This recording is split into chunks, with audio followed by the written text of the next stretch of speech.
I'm Ted Delaney. I have been given the privilege of introducing Blaine Brownell, the speaker for this afternoon. And so to get this program underway, I will proceed with that introduction. Thought a good bit about what I was going to say, and my introduction is very short because I believe in short introductions, but I sort of put myself a little bit into this introduction.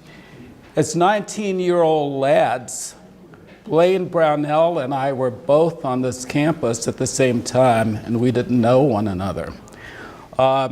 He was here as a Washington Lee student. I was here as somebody who needed work, and so I was working on the campus.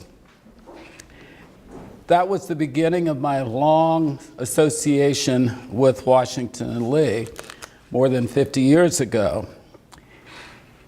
It was a different time, a very different time. Blaine and I did not know each other in the 1960s. Washington and Lee was a segregated college that neither admitted black nor women students. And so Washington Lee has changed a great deal over those years. Blaine left Washington and Lee when he graduated in 1965, and he earned master's and doctorate degrees from the University of North Carolina, Chapel Hill. His field was American history. He has enjoyed a very long and splendid academic career. For 16 years, Blaine was a member of the faculty of the University of Alabama, Birmingham, where he served as the founding chair and associate professor of history and urban studies. Upon his retirement in 1990, he was dean of the School of Social and Behavioral Sciences, and during his UAB tenure, he served as the director of the UAB Center for International Programs and dean and co-director of graduate studies. Among his many academic experiences, he served as president and professor of history at Ball State University, as well as administrative and teaching posts at other universities in the United States and abroad. The first time I recall meeting Blaine was at a W&L Alumni College several years ago, an alumni college that was on Teddy Roosevelt. He told me at that time that he was looking for a project, and I said, why don't you write a new history of Washington and Lee? Thankfully, my suggestion worked out, and Blaine has produced a splendid book that made its debut in the university store back in August, about 3 months ago. He has also published numerous other articles and books as well, and so this book only adds to the great long list of publications that he has to his credit. This afternoon, he will share one of the topics from the book, and I think that that chapter is particularly unique and one that I've certainly enjoyed reading a great deal. So I'm going to turn the program over to you, but please join me in welcoming Dr. Brownell.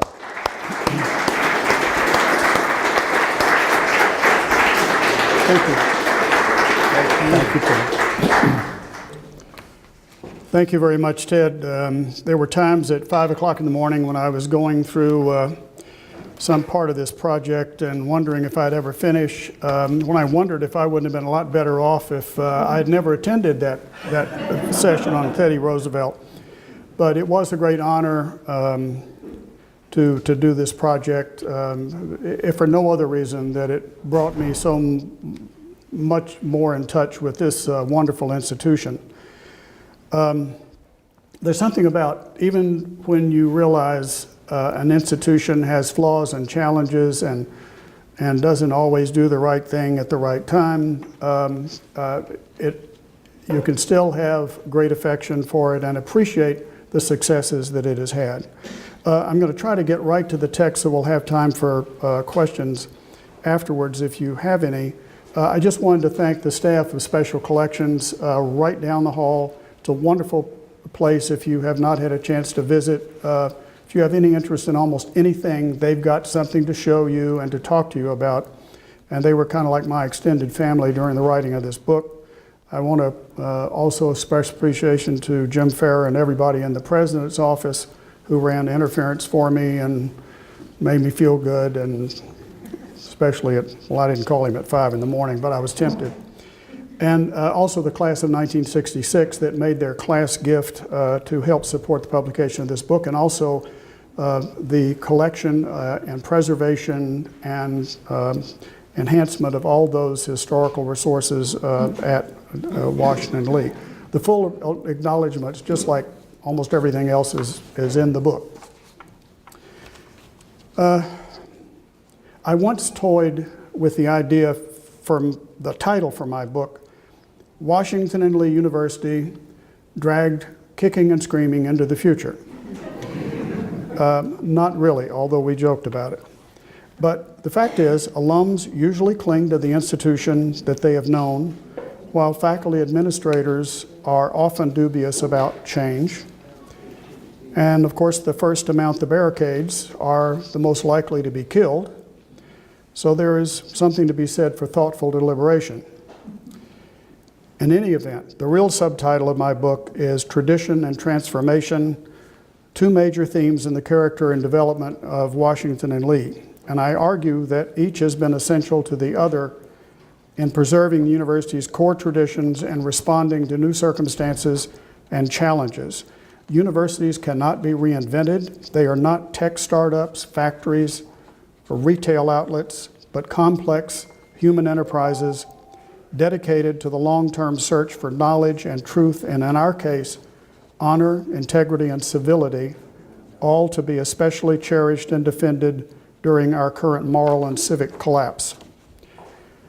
You will rarely, if ever, find W&L on the cutting edge, but it is almost always, as the motto suggests, not unmindful of the future.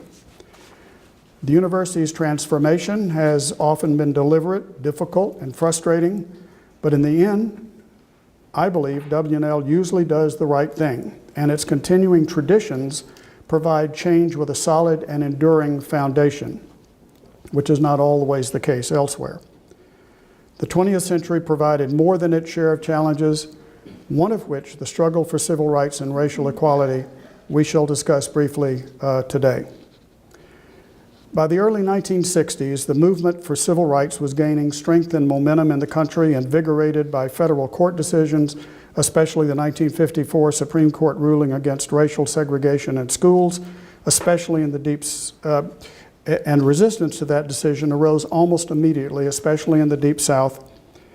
And its often violent manifestations helped fuel, in turn, the rise of nonviolent protests against segregation and injustice, including the Montgomery bus boycott in 1956 and the lunch counter sit-ins beginning in 1958.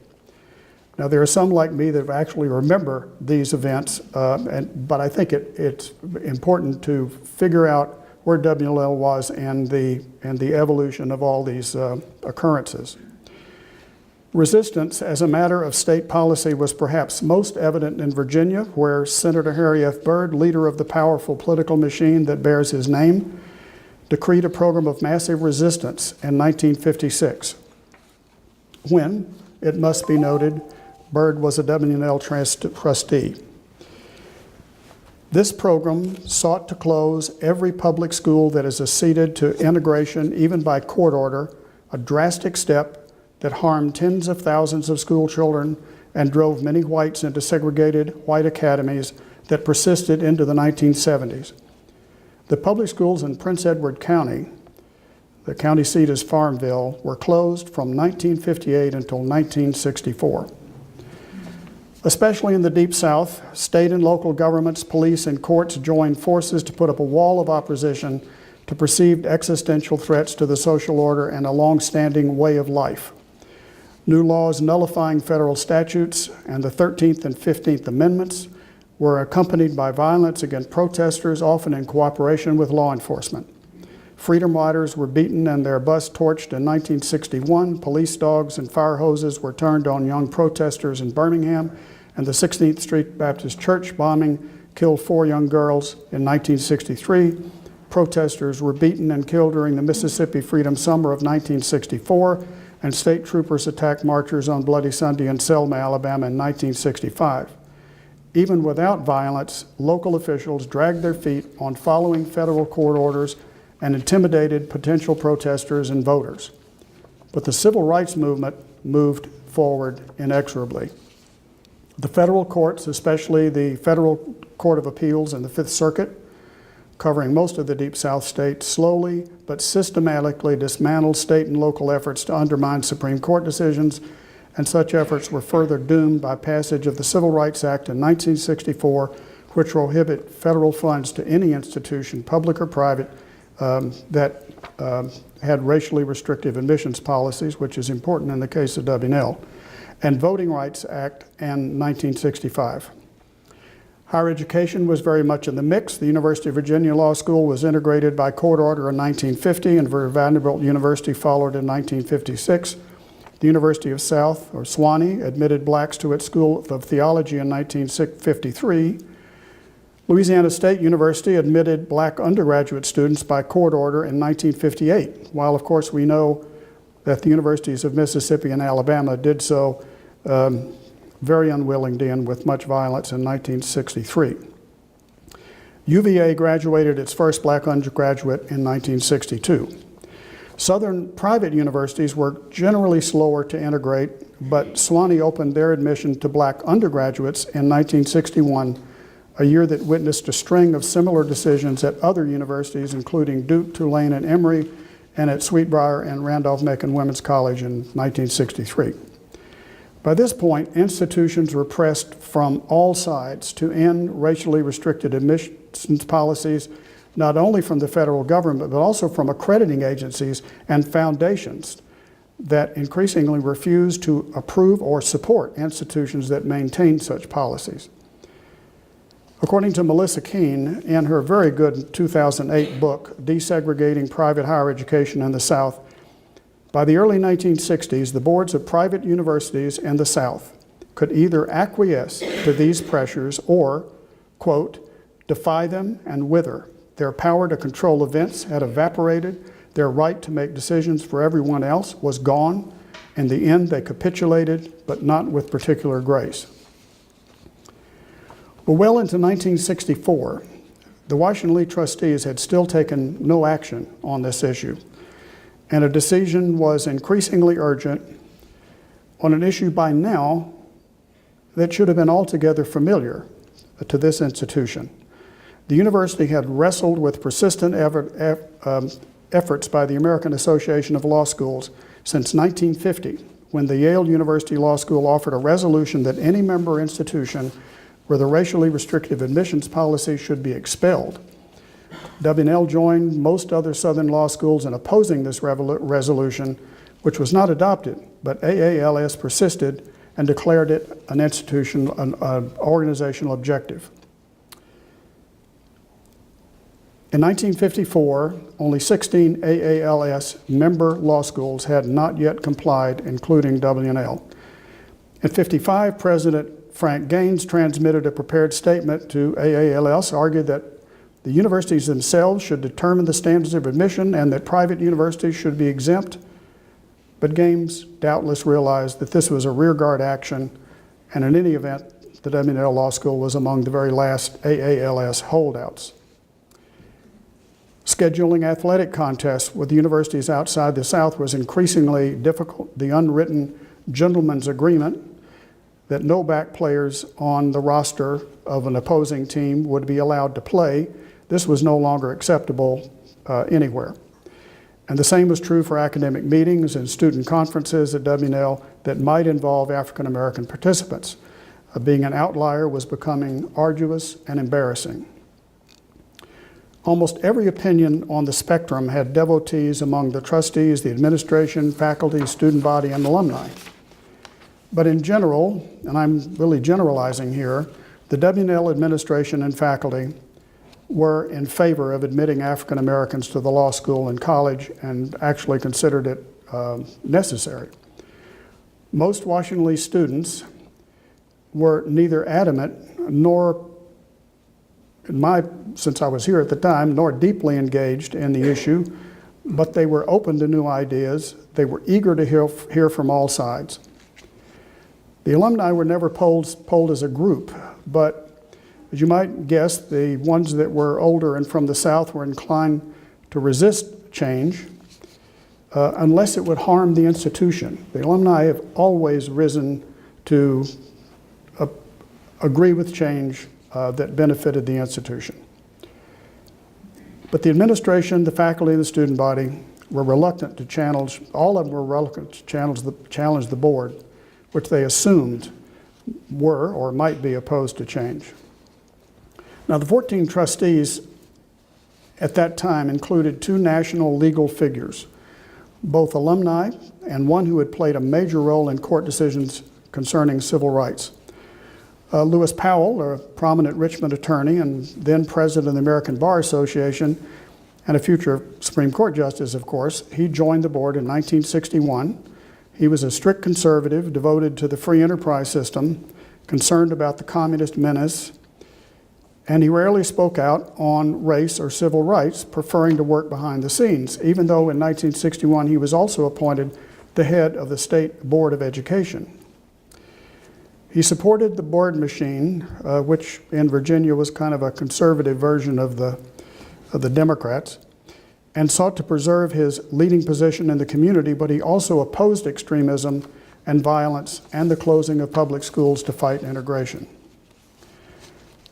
John Minor Wisdom belonged to an aristocratic New Orleans family with strong ties to W&L. His father was a graduate in 1873, had been a trustee, and was a pallbearer at Robert E. Lee's funeral. You can't get too much more connected than that. Wisdom believed in the importance of the two-party system, and he joined the Republican Party, which was very much a minority party in Louisiana, and supported Dwight Eisenhower for president. And Ike then appointed him to the Federal Fifth Circuit Court of Appeals. And from this bench, Wisdom wrote some of the most important opinions in support of civil rights, opinions that were recognized for their rigor, eloquence, and historical and literary allusions. The Supreme Court, sometimes using Wisdom's own words and arguments, supported most of his opinions on appeal. He was hardly a radical, but his mother had instilled in him the notion that everyone deserved to be treated fairly and with respect. Though he never reached the Supreme Court, he was one of the most influential jurists in the 20th century, especially concerning civil rights. Both Wisdom and Powell participated in many key W&L board decisions in this period, post-1961, but no precise minutes were kept of those meetings, and sometimes they were not able to attend, and only rarely did they make remarks for the record. And by the way, both men have excellent biographies, which I would recommend to you, and I've got the citations if you're interested afterwards. In October 1961, the student leadership of the University Christian Association sought to invite Martin Luther King Jr. to speak to the W&L Seminars in Religion program. And the Faculty Committee on Christian Work, which included people like Jim Leyburn and Jim Farrar, voted 7-2 to extend the invitation, but they advised President Cole that he'd better check with the board because of the sensitivity of the issue. And he did. And on October 13th, the trustees, who were usually not at all involved in approving speakers, decided to decline the invitation to King as, quote, not being in the best interest of the university, unquote. The faculty then adopted a resolution condemning this decision that, in their words, seriously limits the freedom of inquiry that should prevail in an institution of higher learning and denies students the opportunity to learn and judge for themselves even upon issues of controversy. And a number of state newspapers expressed the same view. The trustees acknowledged the difference of opinion, but they stood fast. And the president of the student body, Uncle Smithenia, who was later on the W&L Law School faculty and is now retired here in Charlottesville, formally asked the board to reconsider its decision. But in January 1962, the board declined again, while also declaring its support for, quote, full freedom of discussion and opinion, end quote. An invitation would eventually be extended to King, and there's a lot of elements to this story that I don't have time to go into here, or I didn't even go into in the book. But in any case, he was never able to speak at W&L. The first African American to do so was Ralph Ellison, the author of The Invisible Man, a book that needs to be, I think, more popular today. But it was very much a blockbuster then. He visited W&L in November 1963, and he spoke to a packed house in Lee Chapel. In early February 1964, 3 months after Ellison's visit to campus, the Robert E. Lee Church invited a delegation, including 5 Hampton University Institute students, to Lexington as part of a racial cultural exchange. And W&L gave permission for them to attend classes. 2 Washington Lee faculty members attended a luncheon of the group in the Robert E. Lee Hotel that was covered by the Ringtum Phi, history professor William A. Jenks and Edward L. Penny of political science. Both expressed concern that the university had waited so long for a decision on admissions that a very bad message had already been sent. A W&L student who attended concurred, saying, "Silence on the issue speaks louder than any words. Until W&L makes an actual statement of policy saying that it will not discriminate against applicants on the basis of race, no qualified Negroes can be expected to apply."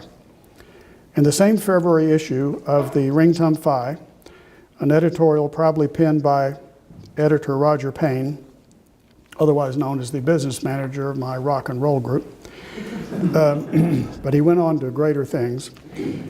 This editorial, entitled "We Shall Overcome," called for an immediate decision by the trustees. And I'm quoting from him. "With each passing month, W&L's silence is looking more antiquated, more bigoted, and more embarrassing. While we have long since lost our chance to be the South's first champion of the rights of all men, let us at least prevent ourselves from looking like the South's last sewer of prejudice." The more controversial Friday edition, the more conservative Friday edition of the paper, it was published then twice a week, the Tuesday the more liberal, Friday the more conservative, I don't know how they worked that out, agreed that the board should make a decision. Everybody wanted a decision. But they observed that no black students would want to attend W&L because they would not enjoy, quote, any favorable degree of social acceptance. Well, as events backed the trustees even further into a corner, they agreed to deliberate the matter during the summer of 1964. And as that time approached, sensitivities mounted. And as an example of these sensitivities, Rector James Caskey of Lynchburg, who was a trustee for 40 years by that point, and he had been in the past moderate on some racial accommodations, was deeply upset that Cole had accepted, without seeking board prior approval, an invitation in early July, just after the passage of the Civil Rights Act, from President Lyndon Johnson to join a 450-member National Committee on Human Relations. And he accepted. The other 7 members from Virginia, incidentally, included Lewis Powell. Caskey asserted that the act was unconstitutional and that Cole's participation would be misinterpreted as an official endorsement by the university, and as a result, Caskey, might be forced, in order to maintain his integrity, to vote against, quote, any integration at Washington and Lee, unquote. But he also hoped, as did probably most trustees, quote, we could keep out of this mess entirely, unquote. Cole did not resign from the commission, and he attended its first meeting in Washington. On July 14, 1964, the trustees, after lengthy discussion, adopted by a recorded vote of 8-3, a resolution stating that no policy restricting admission to qualified applicants had ever existed at W&L, which was true, but not quite the whole story, and reaffirmed the board's delegation of authority for admission decisions to the faculty. And indeed, Caskey was one of those 3 that voted no. The trustees as a group reached their decision, obviously, reluctantly, and prompted more by necessity than conviction, even to the extent that they intentionally obscured the purpose and implications of the decision and opposed publicizing it, explaining it, or even stating it in plain language. And as a result, the trustees lost whatever opportunity they had to put the decision in the best light or steer the conversation to the university's best advantage. In modern higher administrative parlance in universities, this is called getting in front of the decision. Before I go any further, I've got to note a remarkable coincidence. The board decided on July 14, 1964 to admit students regardless of race or color. Precisely 20 years later, on the same date, it voted in a much more open fashion to admit undergraduate students regardless of gender. So I'm now proposing that Washington and Lee adopt as one of its official holidays Bastille Day, a time when the university had finally joined almost everyone else on the barricades, a kind of celebration of liberté, égalité, diversité. That's all editorial comment. President Cole presented the board's decision of July 14th, 3 months later, to the faculty at their regular meeting on in October. The editors of the Ring Tum Phi knew the board had reached a decision, and they asked Cole if the board could issue a statement of some kind that they could print and comment about. On October 24th, the board did approve essentially the same statement that they had made officially before, but they told Cole he could only release it to the Ring Tum Phi, and he couldn't release it to any other media. And they also insisted that the statement at no point refer to integration, race, or Negro. And at this meeting, Trustee John Minor Wisdom apparently had had enough. And he objected that the statement was too obtuse, and he wanted his comments recorded for the record. Their statement should clearly say, in his words, the university admissions policy now permits admission of all qualified applicants regardless of race or color. On October 28, 1964, the Ring Tum Phi therefore announced to the world what W&L's decision was on this matter, and they described the new policy accurately for what it was, to lower racial barriers in admissions policy.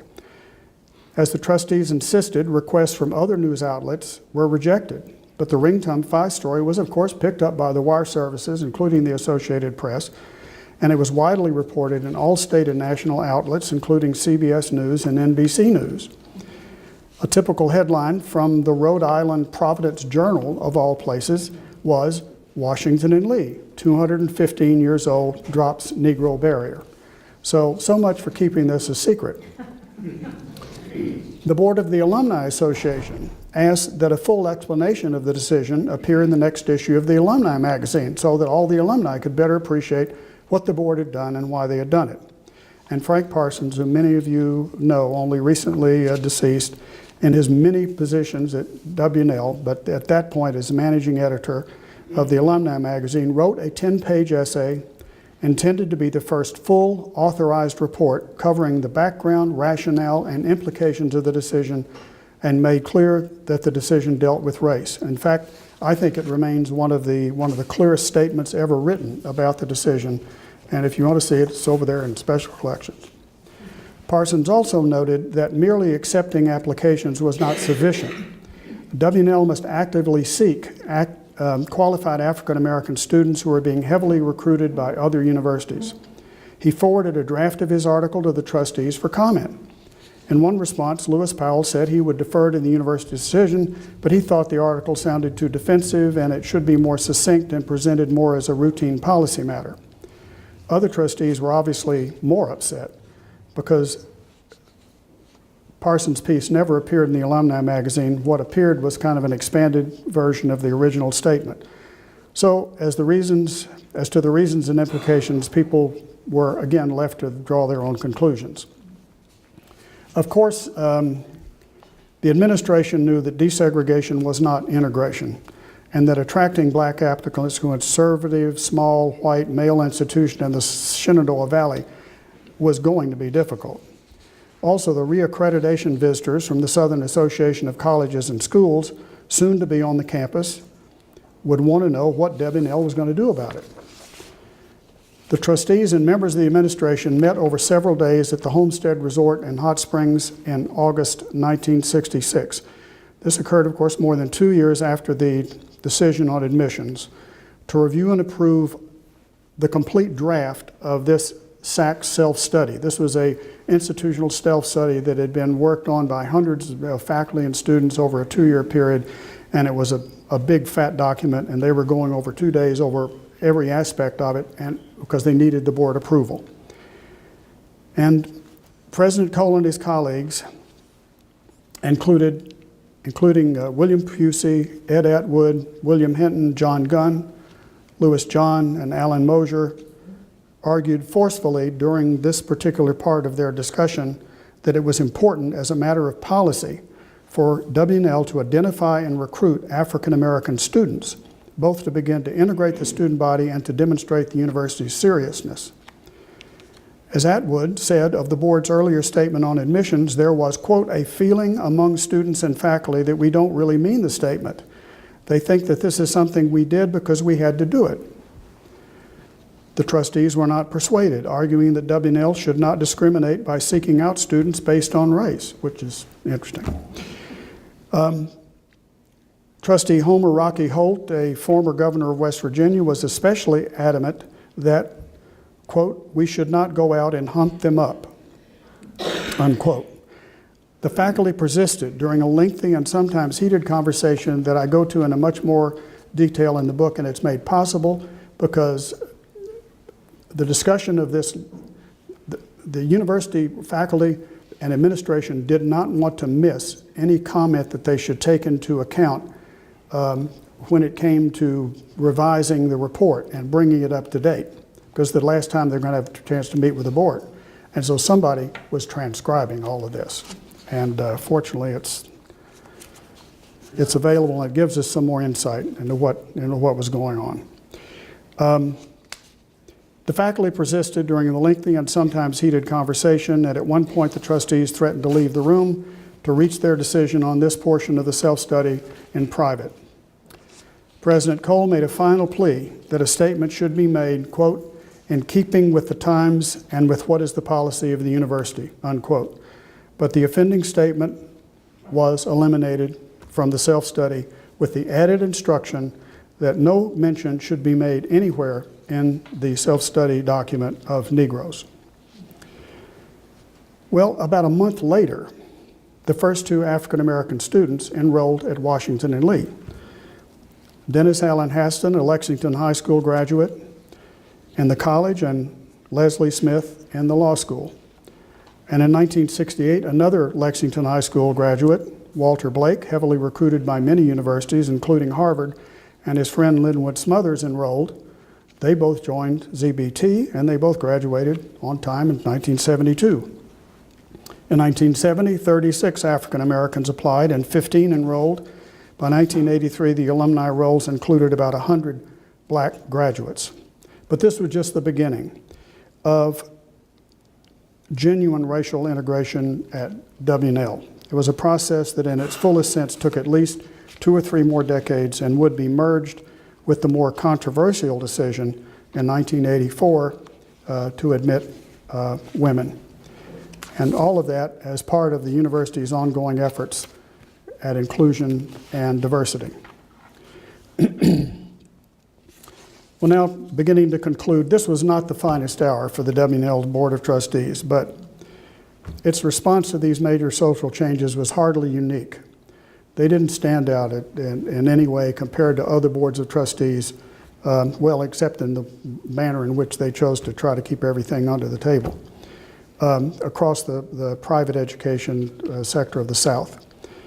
As Melissa Keene again points out, most of these Southern private university trustees were from the South. They were usually from the ranks of prominent businessmen, professionals, community leaders, and donors. And of course, they were white, with very few exceptions, if any. They tended to be middle-aged or older, and they were financially and emotionally invested in a long-standing and deep-seated status quo and the traditional values and assumptions of their own education and upbringing. Many, probably most, understood the need for change, and most opposed violence, even if they might tolerate it. And all of this is very much true of what we might call the commercial civic leadership, white leadership in southern communities, even major cities like Atlanta, during the same period. I think this was the most important factor at W&L. Many of these trustees believe that change should be careful. Okay, change is coming, but it needs to be more careful and incremental, not disruptive of the social fabric, and led by people like themselves. They deeply resented the intrusion of outsiders and their demands for actions that many of these trustees believe were premature, unnecessary, and even unconstitutional. Beyond that, they knew that going against the prevailing sentiment and the often volatile atmosphere of their communities, especially in the South, could severely harm their businesses, their practices, and their families. But again, as Melissa Keene observed, like trustees at other Southern private universities, in the end they capitulated, but not with particular grace. The W&L board differed only in the particularly ungainly and self-defeating manner in which they addressed the issue. But before condemning them, we must understand why they acted as they did. And they were truly, in their own way, trying to protect what they saw as the best interest of the university. Subsequent trustees would also stand for the best interest of the university, but the times and the perception of those interests had changed. And only a few years after the difficult discussions at the homestead, W&L was actively and publicly recruiting African American students. It was, I think, a finest hour for President Fred Cole, who kept sustained pressure behind the scenes on the trustees, and he led his faculty colleagues in explaining the issues, the implications, and consequences, and urging a recalcitrant board to do what had to be done and to do it, if possible, in the most positive manner. The board's authority was never questioned at any point, but these difficult interactions may have affected the relationship between the president and the board and contributed to Cole's decision to resign in 1967.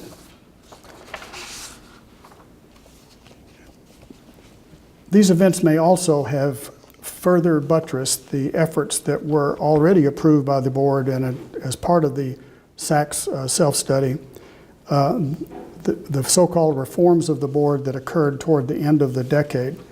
And that was the expansion of the size of the board, setting specific term limits, mandating retirement age at 75, I think it was, so that you'd have more turnover, because these were prior to that point, and the board in 1964, these were folks, many of whom had been on there like Caskey for decades, and there was no termination period. Well, in conclusion, Washington Lee was one of the last Southern universities to drop racial barriers in admissions, but the decision was welcomed and praised in many quarters across the country. The Washington Post placed this transformation squarely in the context of the university's traditions, observing that the decision honored the memory of both great Virginians that graced the name of the institution. It noted Lee's criticisms of slavery and his commitment to national reconciliation after the war. And I'm quoting, "Lee gave his gifts to help build a new South. Certainly he would have applauded his school's decision to conform with American practice by dropping racial bars." Indeed. Thank you very much.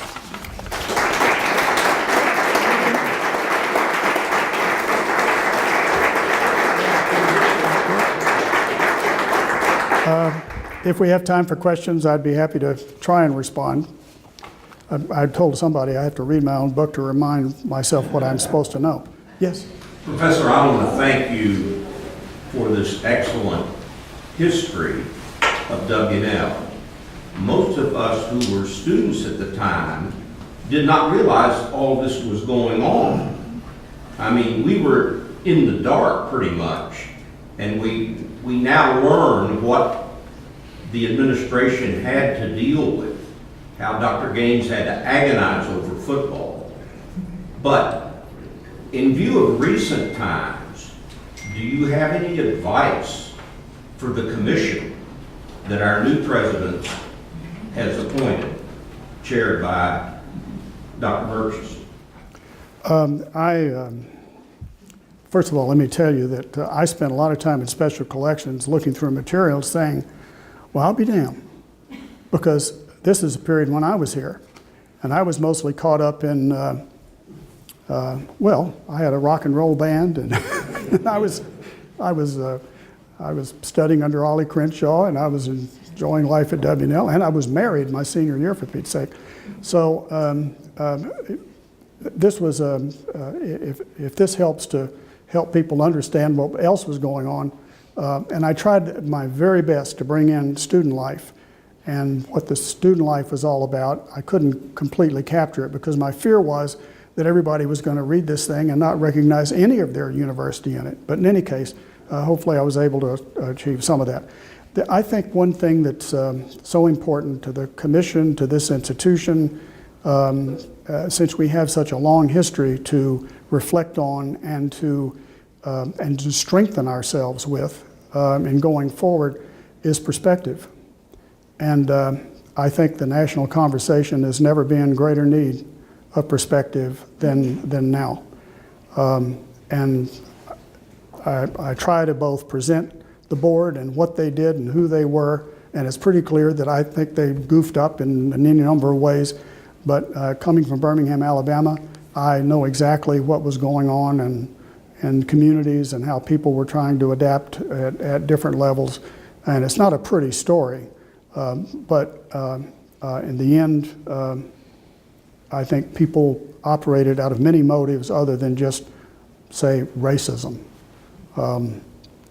But we have much to learn about our institution and about the role we play in the future, and as citizens for that matter. So I wish the commission well, and I hope the book may contribute in some small way to those conversations.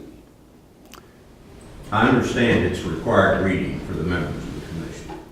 Oh, well, that's great. Do they have to buy it, or are you going to give it to them? You know, I have to tell you this. I have devoted, well, my royalties, such as they are all contributed to W&L. So if you do buy the book, it's not exactly a $28 Amazon special, but if you do buy it, all the proceeds go to Washington Lee. Wow. Oh, you're welcome. Any other questions or? I came in very late. You may have covered this. If you have, don't answer it. But my class is 1953, and in the 60s, drugs in this country went wild, and particularly among young people of college age. What was the scene here at W&L when you were a student? It was very interesting. There are some people that argue this, and I'm beginning to see the validity of it. The 60s are actually almost two different periods. One is the early 60s, and that's when I was here. And if there were any drugs, I didn't know where they were or knew anybody that took them. We had plenty of beer, though, I'll tell you that. But at the end of the 60s, a lot of things started to happen. And it was almost like a new generation. And so one of my nameless fellow alumnus in Charlottesville said that he remembered being here. I think he graduated in 62 or 63. And he went back in the late 60s to his fraternity house, and everybody was dressed in black and smoking pot. And so it was like totally different universes. And the real serious drug issues did not emerge here until the 70s and even into the 80s. And I've covered part of that in the book as well. And part of it, a lot of it was just marijuana, and so we're going through huge changes, and the administration had a different opinion about it. Right. Not the administration, the board and the faculty again, and so. It was a difficult time. You had Timothy O'Leary, a professor at Harvard College, advocating taking drugs. Well, the psychedelic drugs in particular. So unfortunately, I never got in on any of that. But any other comments or questions? I want to thank you all for coming, and I will be happy to sign any books or talk afterwards. And I appreciate your coming. Thank you very much. Thank you, Blaine.